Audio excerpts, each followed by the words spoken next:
Good morning, everyone. Ready to get started? Okay, good. Our topic today is diet and health. Today we'll discuss the reasons people choose the food they eat. And what I mean is maybe they choose for nutrition, that is, getting the right type of food for good health and growth, or maybe they choose for pleasure, meaning they choose food because it tastes good. But before we go into why people choose the food they do, I'd like to give you some background and briefly explain two basic purposes of food. The first, and I might add the most basic reason that we eat food, is for nourishment.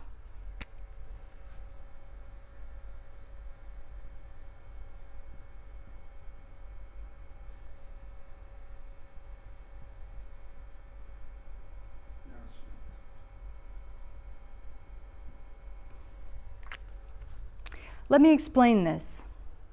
How our bodies use food for nourishment. When we eat food, for example, have a meal of rice, meat, and vegetables, this food is not in the form that the body can use. It has to be changed by the body. This means changed into smaller molecules of nutrients before they can be taken in. And taken in merely means that the nutrients are absorbed into the blood and carried to the cells throughout the body. Does this process sound familiar to you? The process that I'm talking about is called, of course, digestion. Let's define digestion. Digestion is the process by which food and drink are broken down into their smallest parts, such as vitamins, nutrients, so that the body can use them to build and nourish cells and to provide energy. Okay, that's brief, but a little bit about the first purpose of food, nourishment. Let's look now at the second, and some might say a more powerful reason that we eat food. We eat food because it provides pleasure.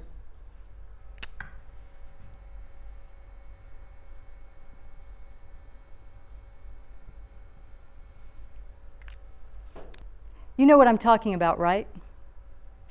To illustrate what I mean by pleasure, think of the good smell of food, the good taste of food, the appealing look of it, and even the feel of food.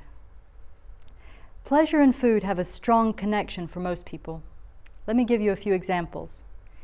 We eat to celebrate. We eat to reward ourselves or others. You get the picture. My point here is that food and pleasure are closely connected. Let's look at how people choose food for nutrition. Where do people find information about what food is healthy and what food is not healthy? Well, people get this information about food and diet from a variety of sources. Let me give you a typical example.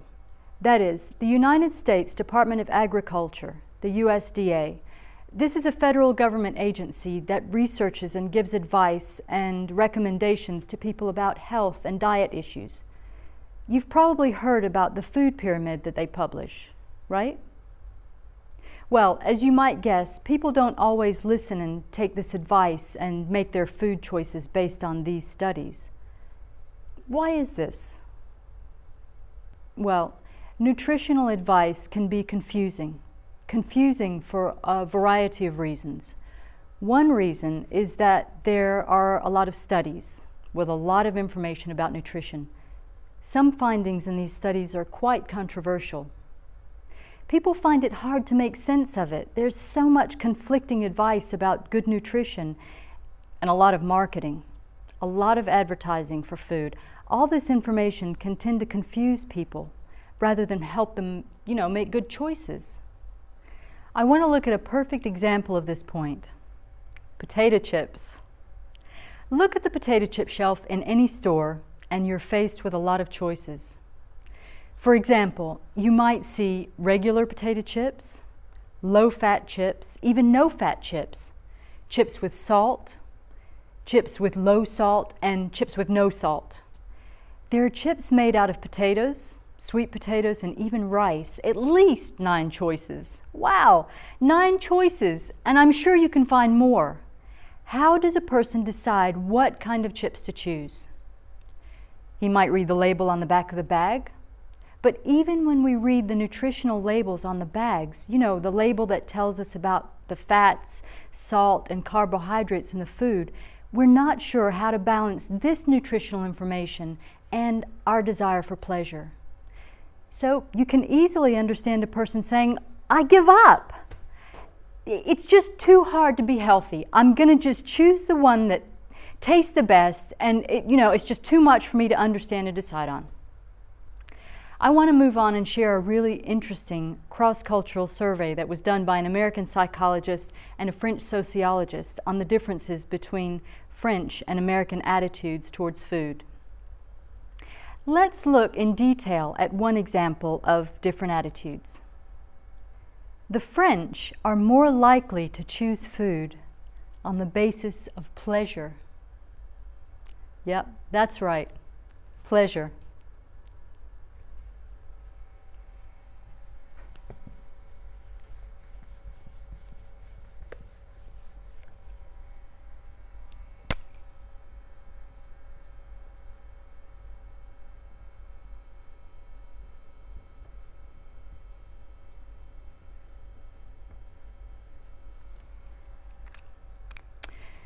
And here's an interesting fact.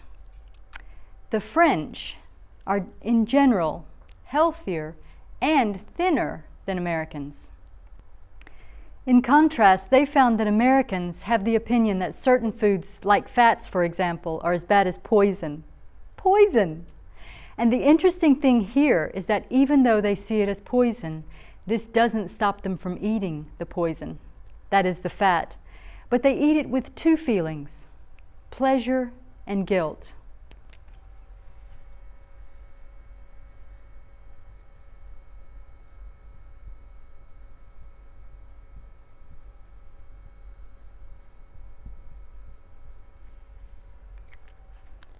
Here's an example that helps us understand these attitudes.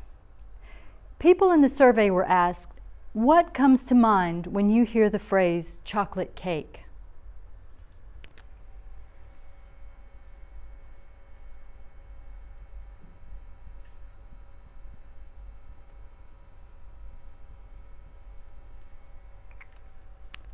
Listen again to the question. What comes to mind when you hear the phrase chocolate cake? Ready for the answer? The Americans were more likely to say guilt. The French said celebration.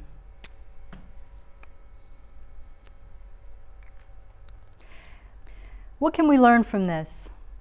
What explains the fact that the French eat unhealthy food and enjoy it more without so much guilt and stay healthier than Americans?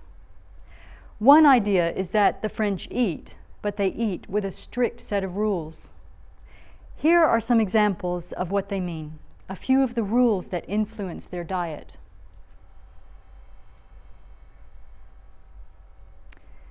They eat small portions. They don't go back for seconds, that is, more food. They don't snack, meaning eat between meals, and they rarely eat alone. The researchers thought this meant that the French focus not just on what they eat, but on how they eat and how they feel about eating. We might summarize the American approach as this. Americans tend to take a more nutritional point of view when making choices about their diet. That is, they focus on what they eat, and they have less strict social rules that influence their choices. Let's take a look at these habits.